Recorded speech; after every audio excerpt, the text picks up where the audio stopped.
El naco que aterraba a Pablo Escobar, del canal Mafia Historia. Que dicen que son los dineros calientes, nosotros los utilizamos para hacer escuelas, para hacer puestos de salud, para hacer parques, campos recreativos y muchas cosas en beneficio del país. Yo considero que nosotros somos el porvenir de Colombia. Durante años, todos los crímenes, atentados y guerras del cartel de Medellín fueron atribuidos a un solo hombre. Pero la verdad es más compleja. Pablo Escobar no fue el narco más violento. Sus decisiones sangrientas fueron influenciadas por otros, o quizás no fueron suyas ni siquiera. Pongamos que el mexicano es un 10 y Pablo Escobar era un 3 o un 4. Entonces, no había comparación. Pablo Escobar le tenía miedo a Rodríguez Gacha. ¿Cómo sería matar? ¿A quién? Es que él era matarife. Se trata del poder detrás del poder, de los hombres que operaban en las sombras, y de uno en particular que fue más brutal que el propio Escobar. José Gonzalo Rodríguez Gacha, el mexicano. Yo no había escuchado hablar de este hombre nunca, tío. Le declaraba la guerra a todo aquel que ofendiera sus intereses personales o que no fuese de su parecer. Guerrillas, esmeralderos, carteles rivales, políticos y entes gubernamentales de seguridad. Por eso era el enemigo público número La guerra del mexicano. 1 de Colombia, incluso antes que Escobar. Pero a diferencia de este último, el mexicano operaba en silencio. Su organización era más cautelosa, letal y menos mediática. Y si se dice que los Ochoa eran pacíficos, y que Gustavo Gaviria, el primo de Pablo, evitaba la violencia innecesaria, ¿quién entonces apoyó a Escobar en su cruzada violenta contra el Estado? ¿Quién le dijo que sí cuando los demás dudaban? Fue el socio violento que necesitaba Pablo Escobar para desatar toda esa etapa de narcoterrorismo que hubo en el país. Sí. Hombre, yo no considero que Tiene un aire a mi padre de joven, de verdad. sea una cosa mal, porque uno está pensando en Colombia. No estamos haciendo nada malo. Tiene un aire a mi padre de joven, te lo juro. Su nombre comenzó a resonar en el 84, cuando el ministro de Justicia Rodrigo Lara, junto a la Policía Nacional, desmanteló el laboratorio de cocaína más grande y sofisticado jamás encontrado en el mundo, Tranquilandia. Tranquilandia fue el comienzo de todo, el comienzo de la gran tragedia del narcotráfico en Colombia. Ese día el país descubrió que estaba durmiendo con el enemigo, que no era un rumor, sino un monstruo con un alcance subestimado, y que además de Pablo Escobar, muchos otros hombres y organizaciones estaban detrás. Gacha había amasado una de las fortunas más grandes de Colombia en poco tiempo. Con 36 años ya tenía decenas de propiedades por todo el país y cuando murió era considerado el mayor terrateniente de Colombia. Flipa.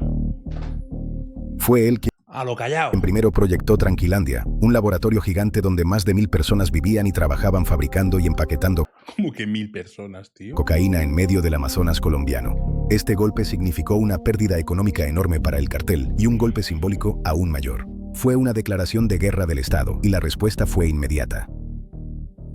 54 días después, el ministro de Justicia, Rodrigo Lara, fue asesinado por un sicario de 16 años en Bogotá.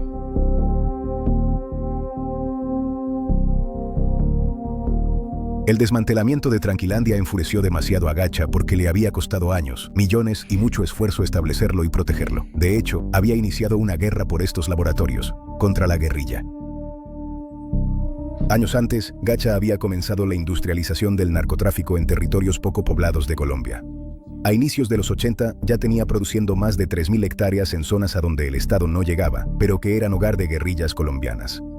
Las FARC, una guerrilla comunista, imponía extorsiones a los terratenientes y a narcotraficantes, exigiendo dinero a cambio de permitir la operación en sus territorios. Al principio hubo un trato, Gacha pagaba un impuesto y la guerrilla le garantizaba seguridad. Pero cuando las FARC aumentó los cobros y quisieron participar en el negocio, Gacha rompió el pacto y comenzó la violencia. La FARC ataca un laboratorio del mexicano en la selva. Se roban 10.000 kilos de cocaína, matan las personas que laboran en el laboratorio y matan al que llamamos cocinero, o sea, el químico, el que sabía procesar la cocaína. Eso era muy delicado en esa época porque el químico era el que tenía el secreto. Ahí es donde Qué retrasados, quédate con él. José Gonzalo Rodríguez Gacha, el mexicano, entra en guerra con las FARC. El mexicano decidió crear su propio ejército privado integrado por exmilitares, sicarios y campesinos, reclutados con el fin de defenderse de las guerrillas y criminales y evitar extorsiones y secuestros. Contrató mercenarios extranjeros como el israelí Yair Klein para entrenarlos y aumentar su letalidad y disciplina. Y los dotó de artillería pesada, helicópteros y ametralladoras. La guerrilla atacaba sus cultivos y laboratorios. El mexicano respondía arrasando territorios enteros. Las autodefensas del mexicano asesinaban a cualquiera que pareciera guerrillero, y la guerrilla asesinaba a quien oliera a autodefensas. Si un campesino era visto hablando con un guerrillero o dándole un vaso de agua, los paramilitares lo consideraban colaborador y terminaba ejecutado. Joder. Y de la misma forma viceversa. Así nació el paramilitarismo moderno colombiano, una maquinaria de muerte que sobreviviría mucho más que su creador. Esta era una diferencia clave entre Escobar y Gacha. Escobar tenía sicarios de barrio, jóvenes en tenis, blue jeans y pistola. Gacha tenía soldados, hombres entrenados, artillería pesada e inteligencia No, Gacha era un genio, vaya. militar. El patrón nunca visitaba a un mafioso, nunca, pero nunca, nunca. Al único mafioso que visitaba Pablo Emilio Escobar Gaviria era José Gonzalo Rodríguez Gacha. Nosotros estuvimos en la hacienda de José Gonzalo más de una vez, íbamos en los helicópteros del patrón, íbamos 3 o 4. Cuando el mexicano venía donde el patrón, siempre venía con muchísima seguridad. En eso era muy celoso el mexicano. Él andaba con 60, 70 hombres armados hasta los dientes. Hombre, no sé, salí con un acesto mexicano, me gusta toda la vida la música ranchera. Me admira bastante y todas las fincas que tengo, más o menos que es una cantidad, todas las tengo con nombres mexicanos. Un bar mexicano, su bar privado. Gacha ya libraba 2 guerras, contra el Estado y contra las guerrillas, pero su odio por la guerrilla fue más lejos. Terminó convirtiendo a toda la izquierda y el comunismo en un nuevo enemigo. La Unión Patriótica se convirtió en el nuevo blanco. Y para esa ofensiva contó con aliados como Fidel y Carlos Castaño, los paramilitares más temidos del país y enemigos acérrimos del comunismo. El mexicano entra a financiar con un chorro de dinero grandísimo a Carlos Castaño y a Fidel Castaño. Y es donde se viene toda esta cuestión encima de la Unión Patriótica. Pero detrás de Carlos Castaño está el mexicano. Así comenzó el exterminio de la UP. Hemos dado los nombres de Gonzalo Rodríguez. La primera víctima importante de Jaime Pardo Leal, líder de la UP, asesinado por sicarios enviados por Gacha. Gacha, de Víctor Carranza, Gilberto López, Pedro Ortegón. El crimen que cometió Segovia fue haber ganado la Unión Patriótica las elecciones allá. Un grupo de paramilitares se acercó a la Plaza del Pueblo a desvivir a personas relacionadas con la UP, además de gente común. Y estar colaborando el pueblo con la Unión Patriótica. Los hechos de Segovia tienen que quedar en la memoria de los colombianos y de los pueblos del mundo como la antesala. Los tentáculos del mexicano eran de magnitudes inimaginables. Tenía contactos. El caso que esta cara sí que la he visto yo ahora, que es más viejo. En todas las, no sé si en algún vídeo o algo, instituciones, en el gobierno, en la política, en departamentos de seguridad. El mexicano controlaba todo y lo sabía todo. Esto le permitió acceder a los círculos cercanos de personas tan importantes como los candidatos presidenciales contra los que atentó, como Luis Carlos Galán y Pardo Leal. Se dice que tenía muchas conexiones con el DAS, que precisamente era la entidad encargada de la seguridad de altos funcionarios. ¿Por qué hace usted tantas inversiones en caballos? Hombre, pues yo considero que uno como patriota colombiano, me parece que también es una forma de hacer patria. Por ejemplo, tengo el caso, yo tengo un caballo que se llama Tupac Amaru. Lo considero como el mejor caballo trochador del país y del mundo. Gonzalo Rodríguez Tupac, la acaba de decir. Gacha tenía una pasión, los caballos. Pero ninguno fue tan simbólico como Tupac Amaru. Negro, de raza pura y porte majestuoso, Tupac Amaru fue uno de los símbolos más extravagantes de su poder. Se decía que el capo pagó cerca de $1 millón por él, lo que actualmente serían $1 millón. 2,5 millones, convirtiéndolo en el caballo más costoso del mundo. Tras ganar 10 competencias consecutivas, fue declarado fuera de concurso. Simplemente no tenía rival. Ese era su gusto de Rodríguez Gacha, montar su caballo y pasearlo en 1000 plazas. Tupac Amaru, qué lindo Tupac Amaru. Caballo es Tupac Amaru. ¿Así se llama el rapero también? ¿Real o no? Vivía en la hacienda La Chihuahua. ¿Te imaginas? En un establo diseñado solo para él. Amplias pesebreras, bebederos auto. ¿Ah, sí? Pero no era Tupac Shakur. Era Shakur. Tupac Amaru Shakur. Ah, sí se llamaba... No me lo puedo creer.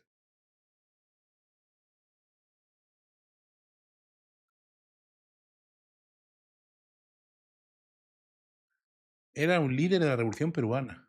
Automáticos, pisos de materiales especiales para evitar lesiones y veterinarios exclusivos. Gacha celebraba sus triunfos y hasta su cumpleaños con fiestas, mariachis y yeguas seleccionadas para asegurar su descendencia. Entonces, si uno lo saca a una feria de exposición, como fue la de Armenia, y va a divertir uno a 10 o 15 mil personas, me considero que es una forma de hacer patria. Y además, si nosotros no tuviéramos la forma de tener los caballos se hubieran ido para Venezuela, para Puerto Rico, para los Estados Unidos.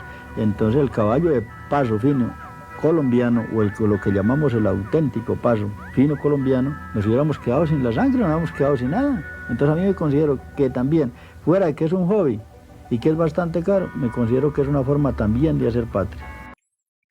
La relación era tan estrecha que, cuando la persecución en su contra se intensificó, ordenó esconder al caballo en un apartamento de Bogotá para evitar que fuera confiscado o utilizado por la policía como una trampa para capturarlo.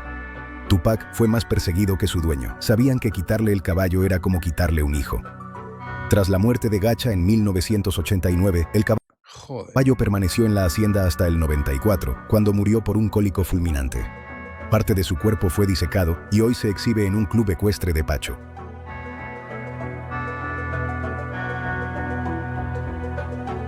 José Gonzalo realizaba obras de caridad, sobre todo en su pueblo natal, Pacho.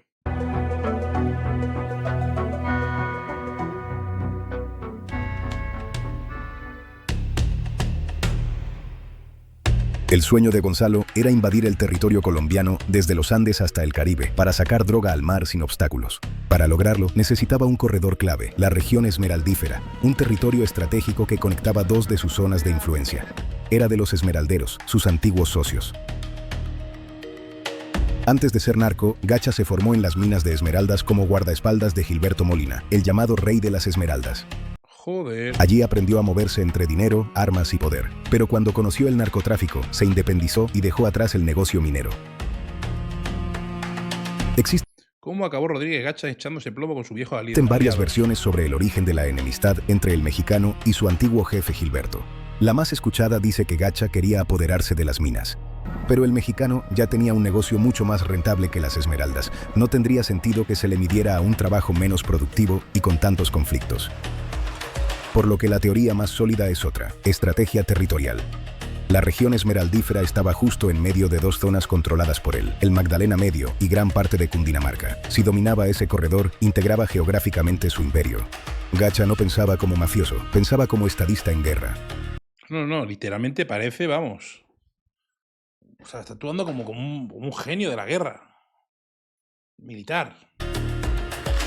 La verdad, ¿eh? Pero hay otra versión, más personal, más dramática. Se dice que los esmeralderos Gilberto Molina y Víctor Carranza tenían tierras en sociedad con el mexicano. Sí, un estratega. Las cuales estaban siendo utilizadas para la producción de coca.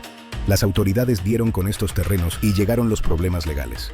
Los capos de las minas comenzaron a ser investigados hasta por los norteamericanos, a pesar de su permanente insistencia en que nada tenían que ver con el negocio. Se dice entonces que Molina y Carranza hicieron algo imperdonable. Empezaron a hablar. Decidieron suministrar información sobre lo que sabían del negocio de la cocaína para demostrarles a las autoridades que ellos estaban en otro paseo.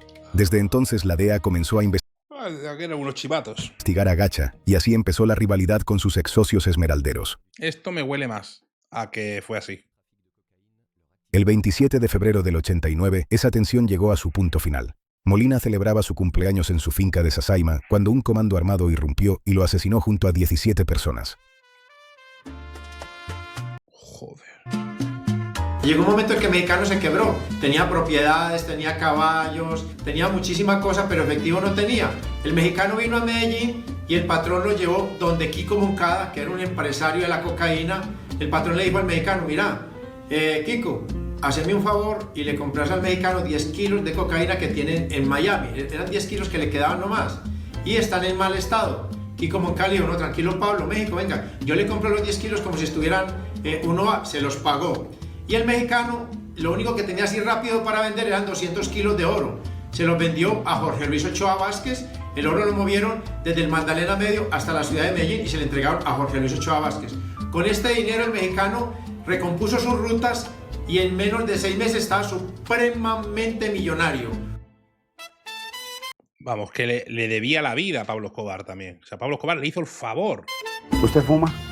Buah, pues entonces serían unos favores mutuos. Tú no coges a un tío tan peligroso, tan peligroso, tan sanguinario, que está en la ruina, y le ayudas a levantarse. No, eso es porque este hombre te haría unos favores brutales. Claro. No, yo no Un beneficio tendría ahí el Escobar, seguro. fumo porque soy deportista, yo juego fútbol. Inclusive he patrocinado varios equipos en Pacho, llevé a Millonarios de Santa Fe a jugar a Pacho. A comienzos de los años 80, el mexicano encontró la oportunidad perfecta para lavar dinero mediante otra de sus pasiones, el fútbol. Le he dado oportunidad a muchos muchachos que vengan a la profesional, aquí a Millonarios, pero no han servido, pero de todas formas he tenido el interés de que me salgan unos futbolistas buenos de Pacho. Cuando otros capos ya estaban infiltrando el deporte para ganar legitimidad, el mexicano apuntó a lo mismo a través del Millonarios. ¿Por qué habla usted de Millonarios? ¿Tiene algo que ver con el club? Sí, hombre, no, yo soy un tercer socio de Millonarios, uno de los directivos de Millonarios. Con dinero sin límites, llegaron figuras internacionales, cracks argentinos y contratos de $50,000 mensuales. Millonarios volvió a levantar... $50,000 mensuales. Joder, en los 80, 90... Sí, no, 80, en los 80. Sí, eso es una burrada. La liga en 1987 y 1988. Fíjate. 2 títulos que devolvieron... Eso a lo mejor es como ganar ahora 200, 300.000 euros al mes. La gloria al club. Los jugadores eran llevados a la Chihuahua, la finca estrella de Gacha. Allí, rodeado de militares, el mexicano armaba partidos a su medida y con fajos de billetes repartidos al final. Cuando Gacha fue abatido, Millonarios quedó a la deriva. Llegaron las sospechas, los señalamientos y una sombra que no se iría fácilmente. Se habló de títulos comprados, de árbitros y jugadores influenciados por dineros del narcotráfico. A finales de los 80, Colombia era tierra infernal. El terrorismo del cartel de Medellín estaba en su pico, asesinato de policías, jueces y políticos. Además, estaban en una guerra abierta con el cartel de Cali. Los Orejuela habían ofendido a Escobar y comenzaron las bombas y atentados entre ellos. Golpearon terriblemente a Escobar con el ataque al edificio Mónaco. El paisa respondió atacando a cualquier cosa relacionada con los capos de Cali, como las sedes de Drogas La Rebaja, farmacia que les servía como fachada para lavado de dinero. Nadie estaba a salvo. Qué locura, tío. A ese caos entró Rodríguez Gacha, el mexicano. Cuando empieza la guerra de los carteles en el año 88, el mexicano llamó a Miguel Rodríguez y le dijo: don Miguel, lo llamo para decirle que estoy al lado de Pablo, y me matricula y me apunta porque voy a pelear con usted. Nosotros no queremos pelear con usted. No, es que a mí me encanta la guerra, apúnteme que voy a pelear contra ustedes. No fue arrastrado, pidió entrar, eligió acompañar a Escobar en el conflicto porque le encantaba la guerra. No es que le encantase la guerra, es que era lealtad, compadre. Es que, tíos, yo creo que en los momentos más duros de tu vida valoras a las pocas personas que están cerca de ti y te han ayudado. O sea, de verdad, creo que las personas que saben lo que es tocar fondo, las personas que lo saben, cuando alguien, esa mano amiga que viene y te ayuda a levantarte, eso no se te olvida nunca. Y eso es lo que le pasaría a este hombre. Si tú estás literalmente arruinado y un tío viene y te ayuda a levantarte, tú a ese hombre le debes la vida, compadre. Le debes la vida a esa persona. Es así. Y más en esa época, que la gente, los 80, eran bastante más leales y más que ahora. Ahora ya la gente no es leal, ahora la gente es... Sabemos cómo somos, ¿no? Era realidad. Esta gente estaba hecha de otra manera.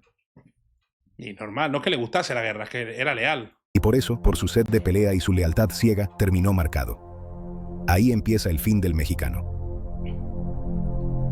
Gracias a su violencia y terror, el negocio del mexicano proliferó y su riqueza se volvió inmensurable.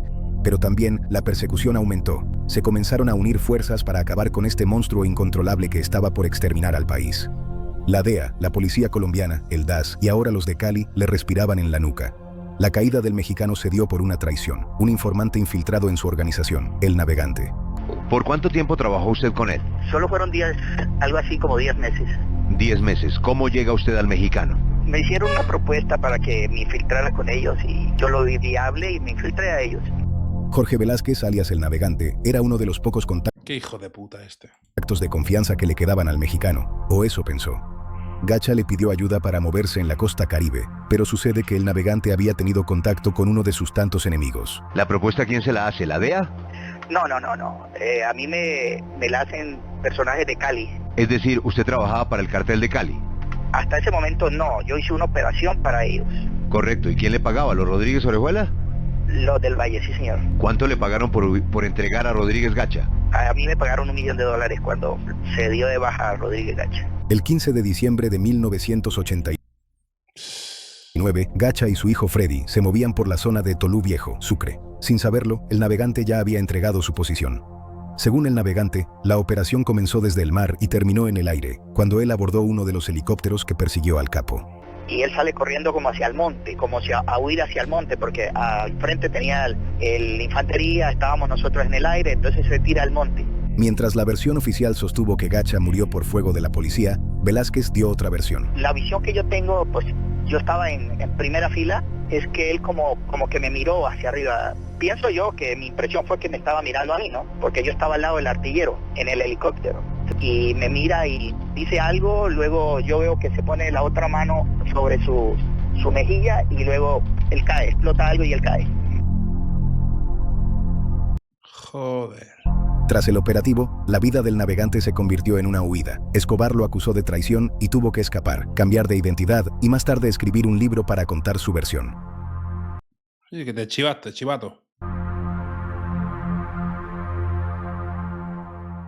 Bueno, ¿por qué habla usted tanto? ¿Por qué pone tanto énfasis en las obras sociales?